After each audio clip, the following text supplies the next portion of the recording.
Hello friends, welcome to my channel Neeraj astrology. मेरा नाम नीरज है और मैं ज्योतिष पे बात करता हूँ। दोस्तों, आज हम लोग बात करेंगे कि सूर्य से लेके केतु तक सारे इन 9 ग्रहों की क्या क्या दृष्टि होती है, वो अपने जगह से कौन दृष्टि किस घर पे वो डाल सकते हैं और उनकी कौन सी दृष्टि इम्पोर्टेंट होती है। तो दोस्तों, जो भी लोग पहली बार मेरे चैनल पे विजिट कर रहे हैं, चैनल को सब्सक्राइब कर ले, बेल आइकन प्रेस कर दे ताकि जो भी वीडियो बनाओ उसका नोटिफिकेशन टाइम टू टाइम प्राप्त होता रहे। दोस्तों, आइए बिना विलंब किए शुरू करते हैं। ये एक मैंने उदाहरण के लिए कुंडली बनाई है।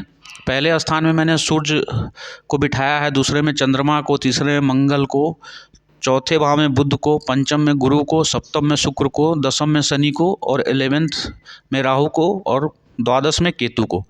एक समझाने के लिए मैंने ये कुंडली बनाई है ताकि दर्शक जो हमारे जो सीख रहे हैं उन्हें आसानी से ये समझ में आ जाए।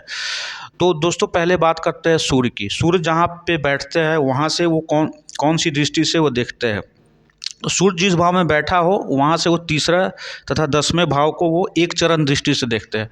सबसे पहले हम ये जानते हैं कि ग्रहों की जो कितनी कितनी प्रकार की दृष्टि होती है। तो ग्रह जिस भाव में बैठा होता है उससे तीसरे तथा 10वें भाव को वो एक चरण दृष्टि से देखता है। 5वें तथा 9वें भाव को 2 चरण दृष्टि से देखता है। चौथे तथा 8वें भाव को 3 चरण दृष्टि से तथा 7वें भाव को पूर्ण दृष्टि से देखता है।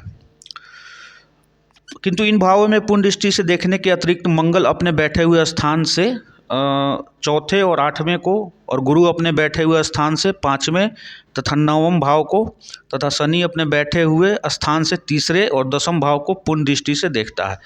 तो दोस्तों, सबसे पहले हम सूर्य की बात कर रहे थे अभी कि सूर्य की जो दृष्टि है वो अभी यहाँ पे मैंने लगन में बिठाया हुआ है सूर्य को। तो यहाँ से वो तीसरे 10वें भाव को एक चरण दृष्टि से वो देखेंगे, 5वें तथा 9वें भाव को 2 चरण दृष्टि से देखेंगे, चौथे तथा 8वें भाव को 3 चरण दृष्टि से तथा 7वें भाव को पूर्ण दृष्टि से देखेंगे। दोस्तों, 7वें भाव को लगभग सभी ग्रह पूर्ण दृष्टि से देखते हैं। बात करते हैं दोस्तों चंद्रमा की। चंद्रमा जिस भाव में बैठा होता है, यहाँ पे मैंने 2nd हाउस में चंद्रमा को बैठाया है। चंद्रमा जहाँ से बैठा है वहाँ से वो तीसरा और 10वें भाव को एक चरण दृष्टि से, 5वें तथा 9वें भाव को 2 चरण दृष्टि से, चौथे तथा 8वें भाव को 3 चरण दृष्टि से एवं 7वें भाव को पूर्ण दृष्टि से चंद्रमा देखता है। दोस्तों, बात करते हैं मंगल की। मंगल को मैंने यहाँ पे तीसरे घर में बिठाया है। तो मंगल जहाँ पे बैठा है वहाँ से वो तीसरे तथा 10वें भाव को एक चरण दृष्टि से, 5वें तथा 9वें भाव को 2 चरण दृष्टि से, चौथे तथा 8वें भाव को 3 चरण दृष्टि से, 7वें, चौथे एवं 8वें इन भावों को वो पूर्ण दृष्टि से देखता है।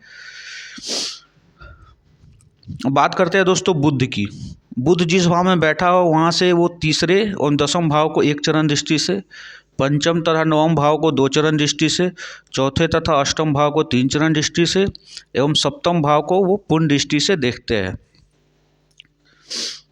बात करते हैं दोस्तों गुरु की। गुरु जिस भाव में बैठा होता है वहाँ से वो तीसरे तथा 10वें भाव को एक चरण दृष्टि से, 5वें तथा 9वें भाव को 2 चरण दृष्टि से, चौथे तथा 8वें भाव को 3 चरण दृष्टि से, 7वें, 5वें और 9वें भाव को वो पूर्ण दृष्टि से गुरु देखता है। बात करते हैं दोस्तों शुक्र की। शुक्र जिस भाव में बैठा होता है वहाँ से वो तीसरे तथा 10वें भाव को एक चरण दृष्टि से, 5वें तथा 9वें भाव को 2 चरण दृष्टि से, चौथे तथा 8वें भाव को 3 चरण दृष्टि से एवं 7वें भाव को वो पूर्ण दृष्टि से देखता है। बात करें शनि की। यहाँ पे शनि की दृष्टि सबसे इम्पोर्टेंट मानी जाती है कुंडली में। शनि की बात करें तो शनि जो है वो तीसरे एवं 10वें भाव को एक चरण दृष्टि से, 5वें और 9वें भाव को 2 चरण दृष्टि से, चौथे तथा 8वें भाव को 3 चरण दृष्टि से, 7वें, तीसरे एवं 10वें भाव को वो पूर्ण दृष्टि से देखता है। शनि यहाँ पे सबसे शनि की दृष्टि बहुत इंपॉर्टेंट होती है दोस्तों कुंडली में। अब बात करें राहु की।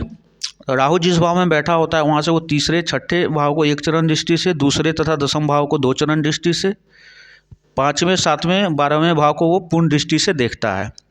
दोस्तों, बात करें अंतिम ग्रह केतु की। केतु जिस भाव में बैठा होता है वहाँ से तीसरे तथा 6ठे भाव को एक चरण दृष्टि से, दूसरे तथा 10वें भाव को 2 चरण दृष्टि से, 9वें, 7वें एवं 12वें भाव को वो पूर्ण दृष्टि से देखता है। तो दोस्तों ये जानकारी थी 9 ग्रहों की। 9 ग्रह जैसे मैंने इसमें 9 ग्रह को आपको एक कुंडली बना के मैंने एग्जाम्पल दिया है।